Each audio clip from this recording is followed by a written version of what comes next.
मेरे माता पिता की मौत के बाद मामा मामी ने मेरा पालन पोषण किया। फिर एक दिन मामा मामी ने पैसे लेकर शादी के नाम पर मुझे बेच दिया। मेरा पति रोज शराब पीकर जबरदस्ती मेरा शोषण करता और कहता, मैं तुझे खरीद कर लाया हूँ। एक दिन मेरे पैरों तले से जमीन निकल गई, क्योंकि जब रात को कमरे में मेरे पति के साथ दो आदमी और मेरे साथ, मुझे किसी से कोई बात नहीं करनी है और ना ही कुछ खाना है।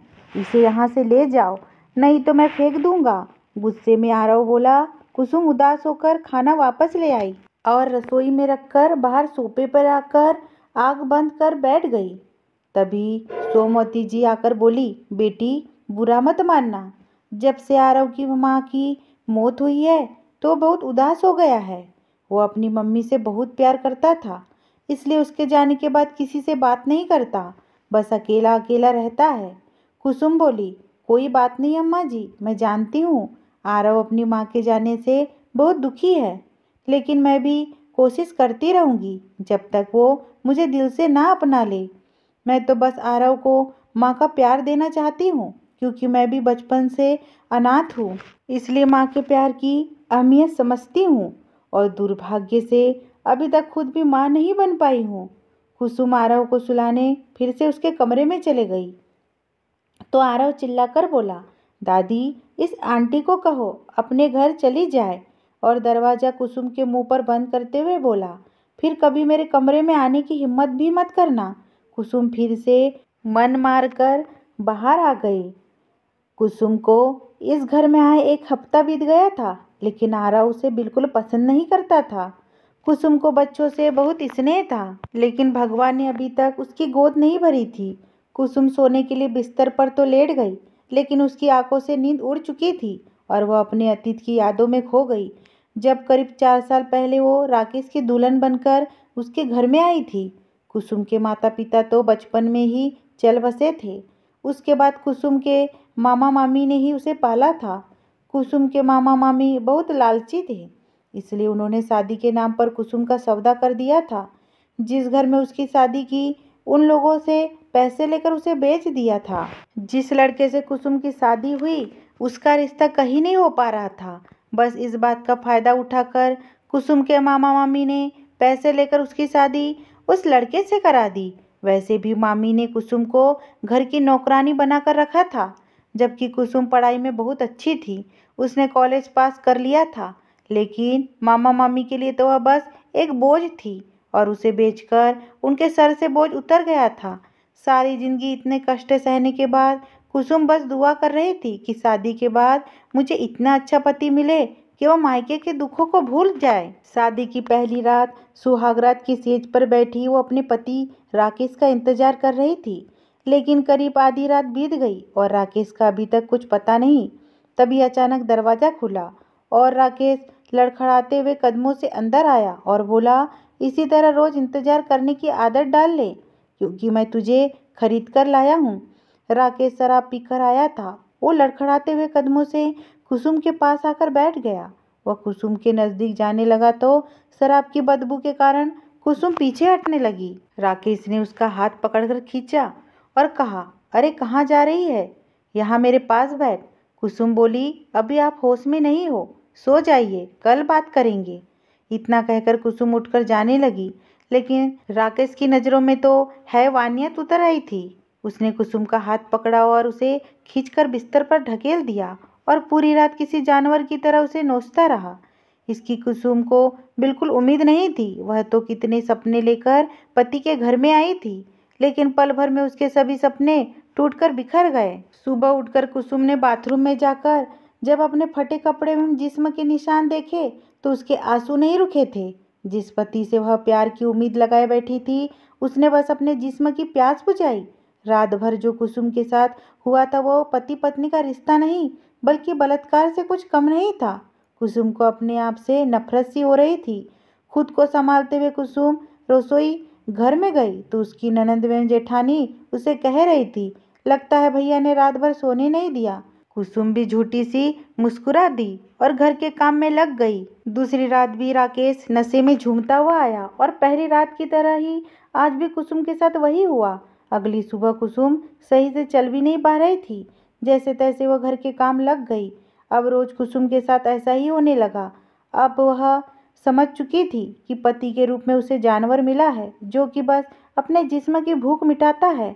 कुछ महीने तो परिवार वाले भी कुसुम के साथ ठीक बर्ताव करते थे, लेकिन अब तो वो भी खरी खोटी सुनाने लगे।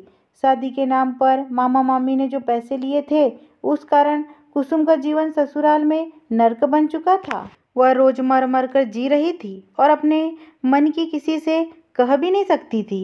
एक रात राकेश नशे की हालत में कुसुम से बोला, तेरी जगह इस बिस्तर पर कोई और होती तो मैं उसे बहुत प्यार करता, लेकिन मेरी फूटी किस्मत जो परिवार वाले ने माने नहीं।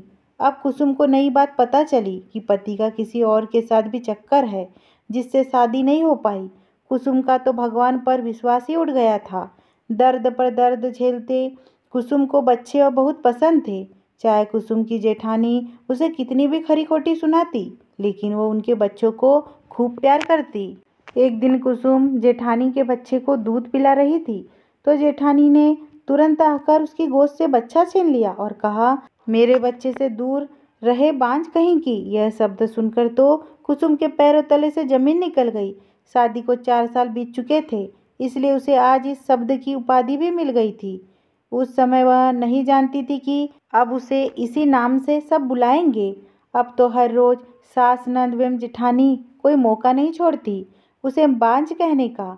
परेशान होकर एक दिन कुसुम ने अस्पताल में जाकर अपनी जांच कराई, तो पता चला कि उसमें कोई कमी नहीं है, वो मां बन सकती थी।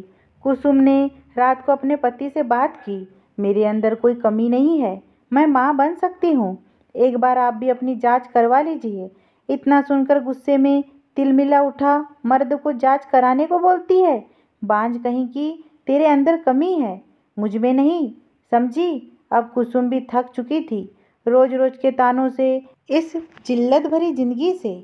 आज पहली बार वो भी राजीव से चिल्लाकर बोली, तुम्हारी कमी के कारण मुझे बांझ सुनने को मिल रहा था।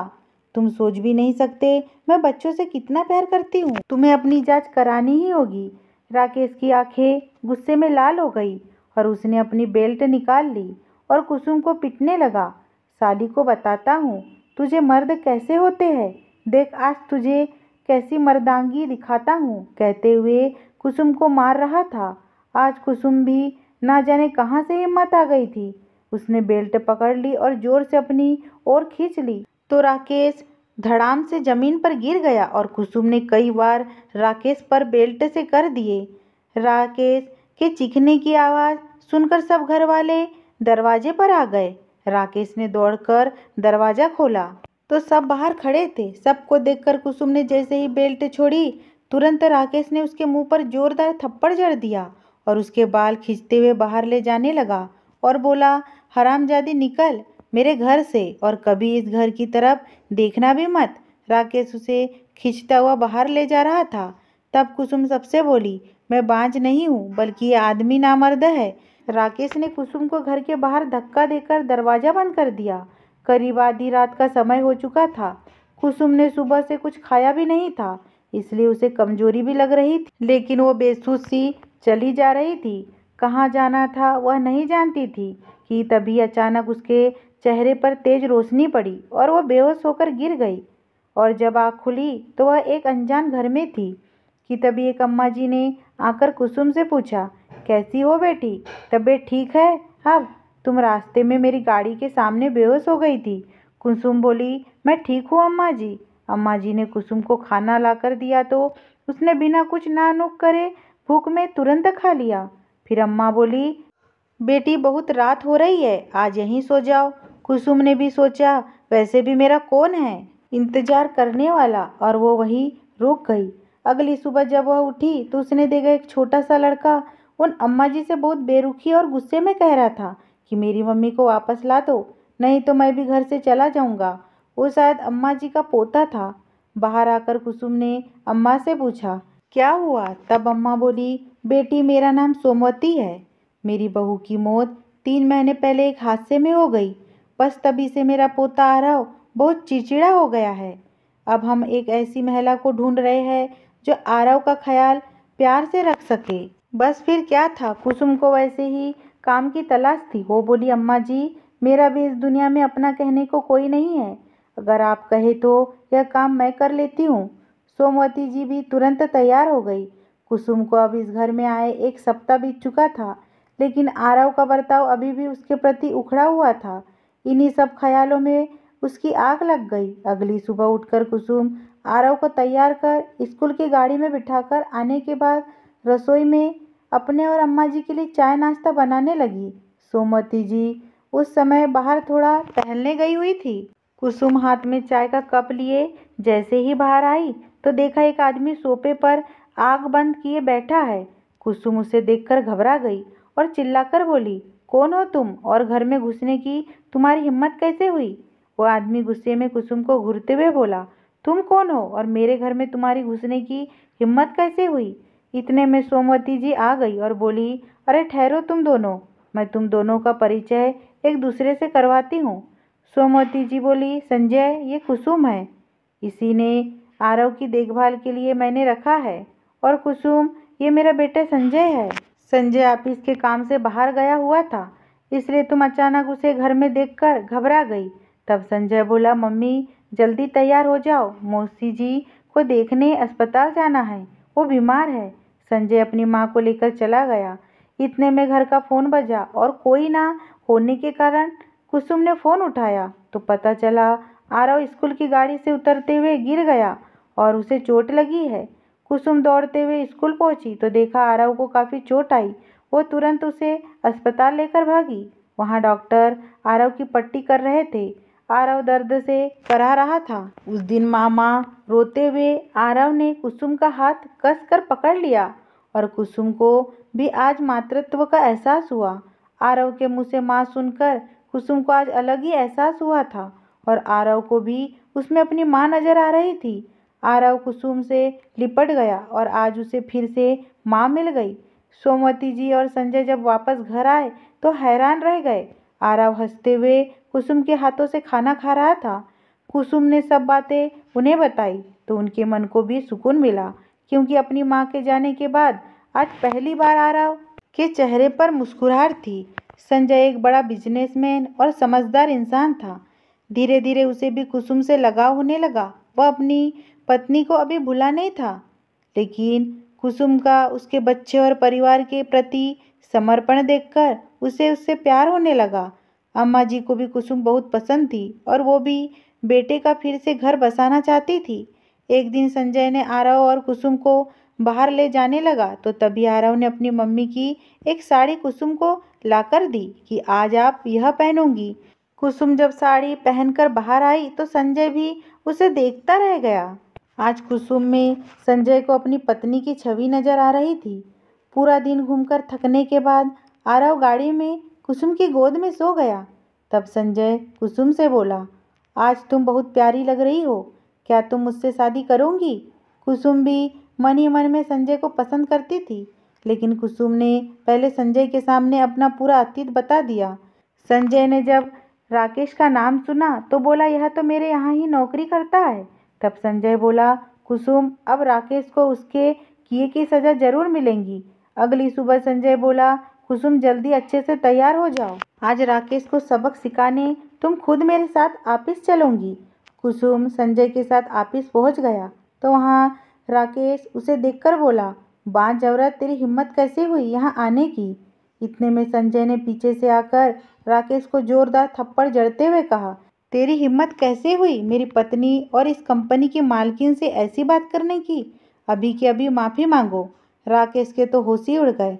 अपनी पत्नी को अपनी मालकिन के रूप में देखकर और नौकरी बचाने के लिए उसने कुसुम से माफ़ी मांगी। आज कुसुम के मन को सुकून मिला था।